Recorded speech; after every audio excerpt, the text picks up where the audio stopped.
I'd like to turn now to Estimates Committee B, Trade and Investment. Now, this is the first time that the Minister for Trade and Investment, a new minister, participated in the estimates. I once was a new minister. I know the preparation that goes in, and you're ready to go. But I have to say, given that our state faces one of the biggest trade shocks in recent history, I was incredibly disappointed at the response from the minister. Now, he is, by all accounts, a lovely person, and he's a dedicated person. But what I didn't see is urgency. What I didn't see is attention. I didn't see a minister who sees that we have a trade sanction before us and that we needed to respond. It just wasn't there.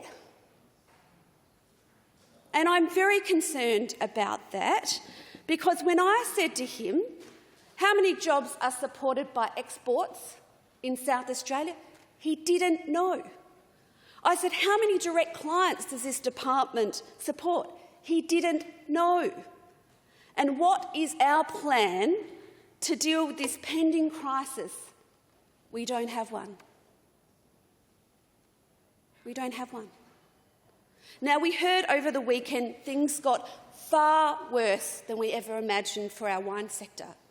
Up to 212% tariff. Our premium wines, which we export from South Australia, much loved in China, have been punished. Now, my concern about this is we'd already seen activity against beef, barley, timber and lobster. We knew that this was pending when they were looking at the fact that they believed we were dumping. This was pending, but there is no action. There is no activity.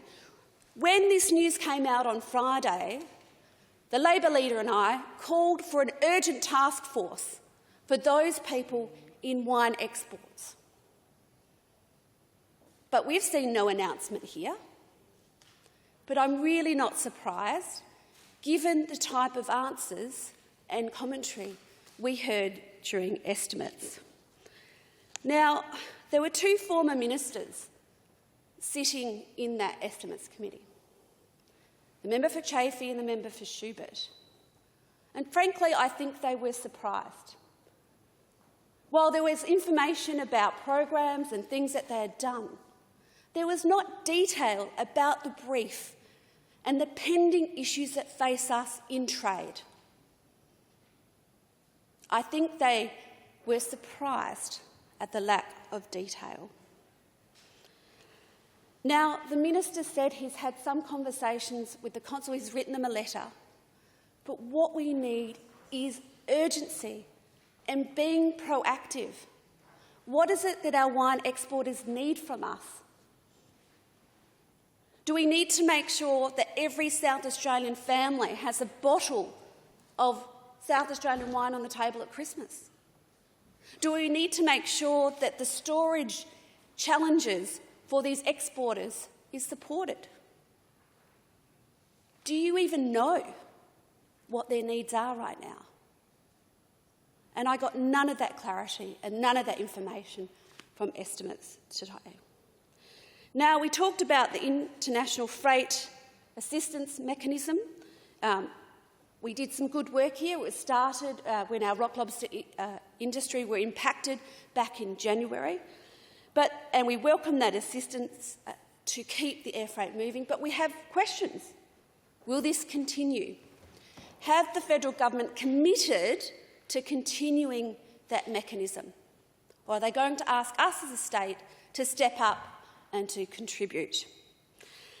The other area that I asked some questions about is trade officers.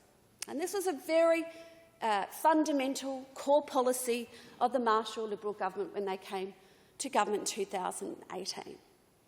Now, these trade officers are a little smaller than what was intended, and they've rolled out. and we had 5 more this year. But what is the point of a trade office if we don't actually have a plan and a strategy for engagement in that country? And I asked the Minister, or the Minister was asked, in estimates, what trade strategy documents do we have? Because previously we had a very, very thorough China strategy and an India strategy, to name 1 or 2. And they were formed with the involvement of many people in South Australia who were interested in these areas. I would almost go to say it was a bipartisan document, these trade strategies. But because of the vendetta, they were ripped up. So now it seems that our only trade strategy is the opening of a trade office. And I would say to you that the opening of a trade office is not a strategy. It's an office, mostly with Austrade. So more work needs to be done to make sure we are truly engaging in those regions. Now, this was the first time the Minister was here. And I have to say, I somewhat missed the former Minister from the other House, Mr Ridgway, because if there's one thing I know from him, he's a straight shooter. And it was actually his data earlier this year in July that told us that 79,000 South Australians are employed in exports. And that's about 11% of the state's workforce, which means that 11% of the state's workforce is at risk because we haven't got a plan about how we're going to deal with these trade sanctions coming forward. It's a huge part of our economy. You know, just the other week, the Regional Cooperative Economic Partnership was signed. This is a fundamental time in Australia's history to sign this agreement with 15 different nations.